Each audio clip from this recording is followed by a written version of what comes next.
అందరికీ నమస్తే.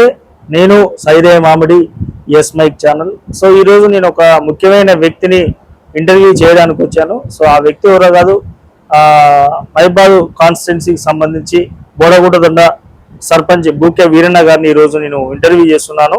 అన్న నమస్తే. నమస్తే అన్న, బాగున్నారా? బాగున్నాను. సో అన్న, ఈ ప్రజాక్షేత్రంలో ఎత్తుకు పై ఎత్తేసి మీ తెలివితేటలు వాడి ప్రజల మన్ననలు పొంది ఈరోజు సర్పంచ్ స్థానంలో కూర్చున్నారు. ఎలా ఉందన్న? ముఖ్యంగా మన ఎస్పీ ఛానల్ గారికి నాకు ఇంటర్వ్యూ చేసినందుకు వచ్చిన మా బోడగుడ్డ తండ ప్రజల తరఫున నా తరఫున ముఖ్యంగా ధన్యవాదాలండి. అయితే ఎలక్షన్లో మనం ముందుకెళ్ళేటప్పుడు గ్రామాలలో అన్ని వీధులు తిరుగుకుంటూ నాకు కనిపించినటువంటి బాధాకరమైన విషయాలు ఏంటంటే, ఈ రోజులలో ఎడ్యుకేట్ ఉన్న గ్రామాలలో మహబాద్ దగ్గర ఆనుకొని ఉన్న మా గ్రామం అండి.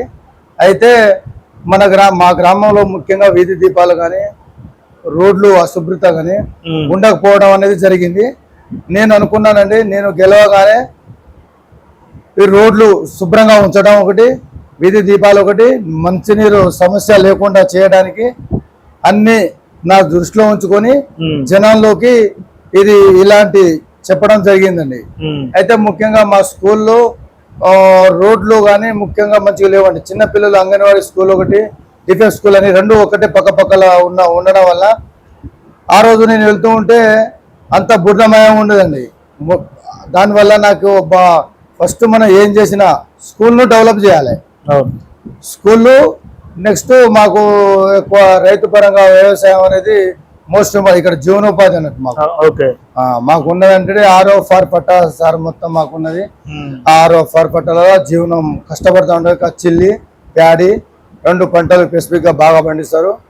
ఇక మనతో పాటు మనం కూడా గెలొచ్చినప్పుడు మనం అన్నట్టు ఒక ముద్ర గ్రామాన్ని ఒక ఆదర్శ గ్రామంగా తీర్చిదిద్దాలనే ముఖ్య లక్ష్య ఉద్దేశంతో మనం ముందుకెళ్తూ జనాలకు తీసుకెళ్ళినామండి. అదే నమ్మకంతో మా జనాలు మా ప్రాంత వాసులు అందరూ వీరన్న అయితేనే మంచిగా పని చేయగలుగుతాడు, సామర్థ్యుడు, పనిచేసగల వ్యక్తి అని నా మీద పోటీ చేసిన కూడా నాకు ఓట్లు వేసి గెలిపించినందుకు మా బోడగుడ్డ తండ ప్రజలందరికీ నమస్సుమాన్యాలు తెలుపుతూ, నేను ఫస్ట్ గెలవగానే ఫస్ట్ మన ప్రభుత్వ ప్రజా ప్రణాళిక 1990 ప్రోగ్రామ్ లో ప్రభుత్వం ఏదైతే వర్క్ మా తండకు ఇస్తుందో, సిసి రోడ్లు కానివ్వండి, ఎన్ఆర్ఈజెస్, వివో బిల్డింగ్ కానివ్వండి, నెక్స్ట్ తండకు అంతా మురికి నీళ్లు ఒక దగ్గర చేరేదానికి సోపేట ఇంకుడు గుంత ఇచ్చారండి. అవి కూడా స్టార్ట్ చేసినాం. అన్ని కంప్లీట్ చివరి దిశలోకి ఉన్నాయండి. కాబట్టి నన్ను గెలిపించినందుకు నాకు ముఖ్యంగా మన ప్రభుత్వం, మా అభివృద్ధి ప్రదాత డాక్టర్ ఎమ్మెల్యే మురళయ్య గారికి ప్రభుత్వం ఏదైతే సంక్షేమ ఫలాలు కానీ పథకాలు కానీ ఏదైతే ఇస్తుందో అది జనాలలో తీసుకెళ్తున్నామండి. ఇప్పటి వరకు అవి కూడా అన్ని చేరుతున్నాయి. మీకు ఏ నియోజకవర్గంలో ఏ జిల్లాలో లేని అదృష్టం మీ యొక్క జిల్లాకి మీ యొక్క నియోజకవర్గానికి ఉన్నది. అది ఏంటిది అంటే, ఎమ్మెల్యే గారు మీ వాళ్ళే, జిల్లా అధ్యక్షులు కూడా మా మేడం గారే. అంటే ఎక్కడ దాదాపు తెలంగాణ రాష్ట్రంలో ఎవరికి లేని అదృష్టం మీ జిల్లాకు మీ నియోజకవర్గానికి వరించింది కదా. అవునండి. సో ఇక్కడ చూసుకున్నట్టయితే ఈ జిల్లా అధ్యక్షులు గారు ఒక మహిళ, బూకే ఉమా మేడం గారు ఒక మహిళ అయినందున మహిళలకు ఎలాంటి సారథికత, మహిళలకు ఎలాంటి ప్రోత్సాహాలు, మహిళలకు ఎలాంటి పథకాలు, ఎలాంటి సహాయ సహకారాలు అందించాలన్న ఆలోచనలో ఉన్నారన్న. మేడం దృష్టికి ఏదన్నా సమస్య ఉంటే సానుకూలంగానే మంచిగానే స్పందిస్తున్నారన్న. ఇప్పటి వరకు మన మహిళలకు సంబంధించింది వేరే లేకున్నా కూడా మా మహిళా మండల సమైక్యలు అందరూ కలిసి, మేడం మనకు ల్యాండ్ తక్కువ ఉంది, మనకు వివో బిల్డింగ్ కావాలంటే ఎమ్మటే సిడిపిఓ వాళ్ళు కావచ్చు, మన డిఎల్పిఓ కావచ్చు, వాళ్ళకి ఎమ్మటే మేడం సమక్షంలోనే మాకు బిల్డింగ్ అనేది వచ్చేసిందన్న. అయితే మా జిల్లా అధ్యక్షురాలు మేడం, ఎమ్మెల్యే ఇద్దరు కలిసి మాకు వెన్నింటి ఉంటే మా గ్రామానికి ప్రత్యేకంగా నాకు అదృష్టం ఏంటంటే నాకు మన సీఎం రేవంత్ రెడ్డి నాకు 3 పిల్లలు ఉండే, రాజకీయం రావాలనే దృఢ సంకల్పం ఉండే, కానీ నాకు అవకాశం లేకపోయేది. మన ముఖ్యమంత్రి వర్యులు రేవంత్ రెడ్డి గారు 3 పిల్లల నిబంధన తీసేయడం వల్ల నాకు ప్రత్యేకంగా మా బుడగొడ తండకు సర్పంచ్ అనే స్థానాన్ని కల్పించినందుకు ముఖ్యంగా ప్రత్యేకంగా సీఎం రేవంత్ రెడ్డి గారికి ధన్యవాదాలు తెలుపుతున్నానన్న. అందులో ఒకటి మా ఎమ్మెల్యే, మా డిసిసి ప్రెసిడెంట్ ఉమా మేడం గారు మా బోడగొట్ట తండకు అనేది ఏ గ్రాంటు, ఏ నిధులు, ప్రభుత్వం అందించే సక్షమ పథకాలు ఏమడిగినా ఇప్పటి వరకు కాదనైతే లేదన్నా. వాళ్ళ అండదండలతోటి వాళ్ళ అడుగుజాడల్ని నడుచుకుంటూ మేము ముందుకెళ్తూ నెక్స్ట్ రాబోయే రోజుల మా ఎమ్మెల్యే గారిని కేబినెట్ లోకి తీసుకుపోవాలనే మా సర్పంచుల ముఖ్య ఉద్దేశం అన్న. నెక్స్ట్ రెండోసారి రాష్ట్రంలో తెలంగాణ స్టేట్ లా రెండోసారి సీఎం గా రేవంత్ రెడ్డిని ముఖ్యమంత్రి చేయడమే మా ముఖ్య లక్ష్యం అన్న. అంటే వచ్చేసారి బరాబర్ ఖచ్చితంగా మీ మురళీ నాయక్ గారికి మంత్రి పదవి రావాలని ఖచ్చితంగా ఆశిస్తున్నాం. అంత నమ్మకం ఉన్నదా మీకు? పక్కా అన్న. ఎందుకంటే ఇటు మాది మారుమూల గ్రామం, మా మహబూబాబాద్ డిస్టిక్ లా ఏజెన్సీలు ఉన్నారు. అంత ముందు ఎమ్మెల్యే కంటే ఇప్పుడు ఉన్న ఎమ్మెల్యే చాలా చురుకుగా ఉన్నాడన్న. అప్పుడు బీఆర్ఎస్ ప్రభుత్వంలో 10 సంవత్సరాల పేర్ల ఒక్క ఇందిరమ్మ ఇంటిగ్రేటెడ్ అనే ఒక ఇల్లు కూడా ఇవ్వలేదన్న మా తండకు.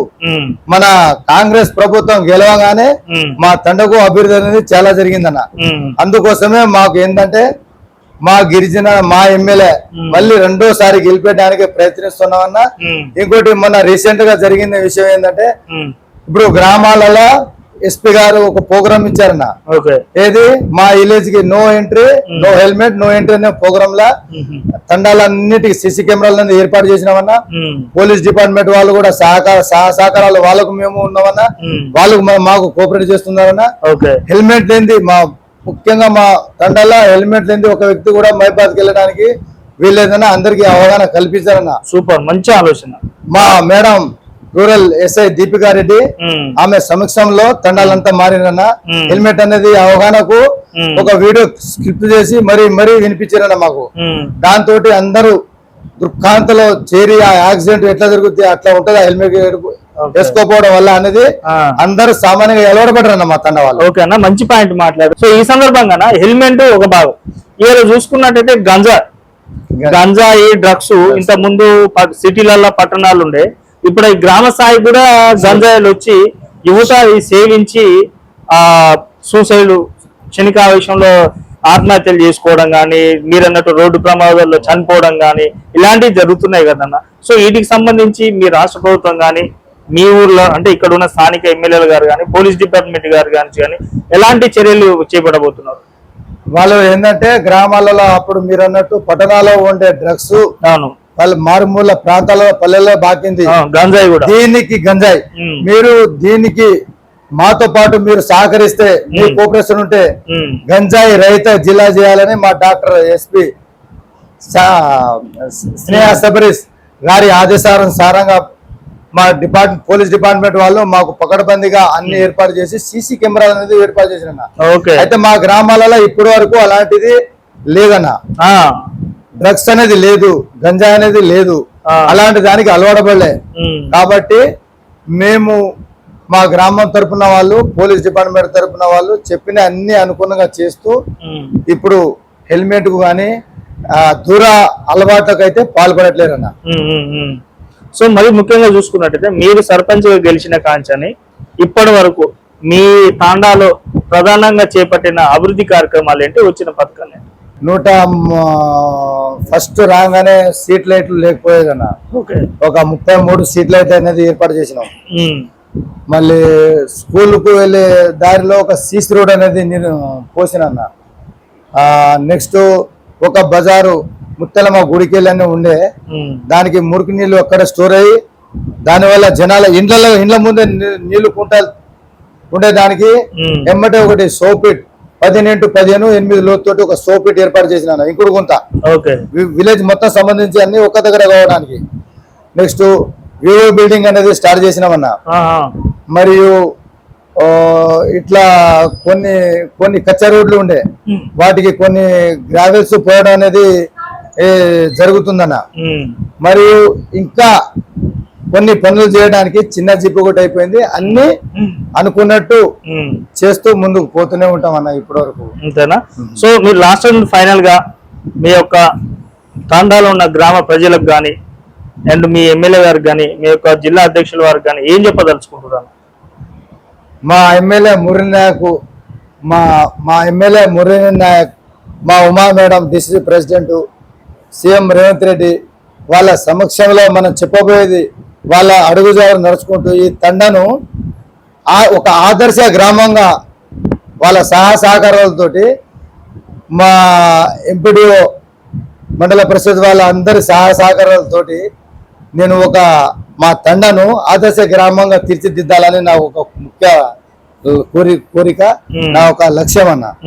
మనం ఎక్కడో చూస్తున్నాం, గంగాదేవిపల్లి అంటున్నాం, అంకెనపల్లి అంటున్నాం, అక్కడ ఎక్కడో ఎందుకు మా గ్రామంలో ఉన్న మా తండా గ్రామ ప్రజలైతే ఇప్పటివరకైతే నాకు మంచిగా సానుకూలంగా స్పందిస్తున్నారు కాబట్టి నా మీద అలాగే అన్ని డిపార్ట్మెంట్ ప్రభుత్వ సంస్థలు అంత కోరిక వాళ్ళ అందరి సహకారాలతోటి మా తండను ఒక ఆదర్శ గ్రామంగా తీర్చిదిద్దాలనే నా ముఖ్య ఉద్దేశం. అంతేకాకుండా మా ఎమ్మెల్యే మురళి గారికి, మా జిల్లా అధ్యక్షురాలు మా ఉమా మేడం గారికి నాకు ఈ అవకాశం కల్పించిన సర్పంచ్ గా ఈ అవకాశం ఇచ్చినందుకు వాళ్లకు జన్మాంతరం రుణపడి ఉంటానని తెలియజేస్తూ ముగిస్తాను. అన్న లాస్ట్ అండ్ ఫైనల్ గా కాంగ్రెస్ పార్టీ నుంచి గెలుస్తున్నారన్న, భవిష్యత్తులో బీఆర్ఎస్ పార్టీ అధికారంలోకి వస్తే సత్యత గారు కాంగ్రెస్ లో ఉంటారా లేకపోతే పార్టీ ఏమన్నా మారుతారా? నా జన్మ ఉన్నంత నా ప్రాణంలో కంట ఉన్నంత వరకు కాంగ్రెస్ పార్టీ అనేది విడదీయనన్న. అంతేనా? కాంగ్రెస్ పార్టీ నా బ్లడ్. ఇంకోటి, కాంగ్రెస్ పార్టీ తోటే నేను కాస్త కూస్తా అప్పుడు వైఎస్ రాజశేఖర్ ఉన్నాయన్న ఇందిరమ్మ పథకం అనే స్కీమ్ చేసిండు ఫస్ట్ స్టార్టింగ్. ఆ స్కీమ్ వల్ల నేను 10th పాస్ అయ్యి ITI చేసిన దానికి నాకు హౌసింగ్ అవుట్ సోర్సింగ్ కింద మమ్మల్ని ఇందిరమ్మ పథకం వర్క్ ఇన్స్పెక్టర్ తీసుకున్నారు. ఆ వర్క్ ఇన్స్పెక్టర్ ఇచ్చినందుకు నేను ఆ స్కీమ్ తీయడం వల్ల నేను ఈ రోజులలో ఈ స్థాయిలో ఉన్నా. నేను కాంగ్రెస్ పార్టీని ఎట్లా మర్చిపోతున్నా? పార్టీ మరొకటి సర్పంచులు, ఎంపీటీసీలు, ఎమ్మెల్యేలు పార్టీ అంటే అధికారం పోగానే ఎమ్మటి పార్టీలకు జంప్ అవుతారు కదా, మీరు వాళ్ళ స్వార్థం కోసం అన్న, వాళ్ళ స్వార్థం కోసం. నేను అలాంటి వ్యక్తిని కాదన్నా. నేను మర్చిపోకుండా ఉండడానికి నా కొడుకు పేరు వైఎస్ జగన్, నా బిడ్డ పేరు వైఎస్ షర్మిల, నా బిడ్డ పేరు జగన్, నా కూతురు పేరు షర్మిల అని పెట్టుకున్నాను. సూపర్ అన్న, థ్యాంక్ యూ. నిజంగా నేను ఈరోజు చాలా మంచి ఇంటర్వ్యూ చేసినట్టు చాలా ఫీలింగ్ వచ్చిందన్న. Thank you so much.